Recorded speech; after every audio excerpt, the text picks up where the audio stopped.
Elisabeth Borne qui est aujourd'hui à Rodez pour une journée sur le thème de la santé, une visite sous haute surveillance dans le contexte social actuel au lendemain de la 11e journée de mobilisation contre la réforme des retraites. Benjamin Péter. Bonjour Benjamin. Bonjour. Vous suivez Elisabeth Borne pour Europe 1. Une visite qui s'annonce mouvementée puisque plusieurs centaines de personnes l'attendent de pied ferme.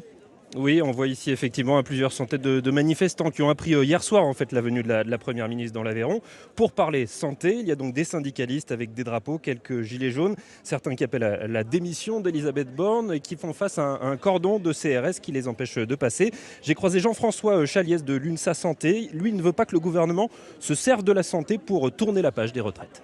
Je bosse dans un hôpital psychiatrique. Il nous manque 15 à 20% de postes infirmiers. On n'arrive plus à recruter. Le diplôme infirmier n'est plus attractif. On considère que le problème de la santé, il faudra en parler. Mais d'abord que Mme Borne règle son problème qu'elle a avec les partenaires sociaux sur les retraites. On n'est pas d'accord pour éventuellement projeter des gens dans 2 ans de plus de carrière alors qu'ils ne les finissent même pas leur carrière. Alors Daniel, qui travaille au service technique de l'hôpital, est lui aussi ici. Et pour lui, c'est une diversion. La santé mérite mieux, selon lui.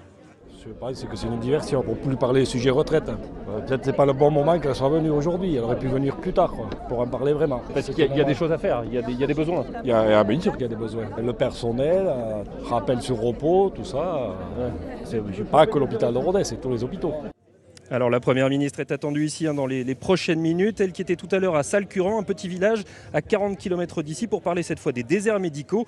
Mais ici, ils ont bien l'intention de faire du bruit pour l'accueillir et se faire entendre. Benjamin Péter en direct de Rodez pour Europe 1. Merci beaucoup Benjamin.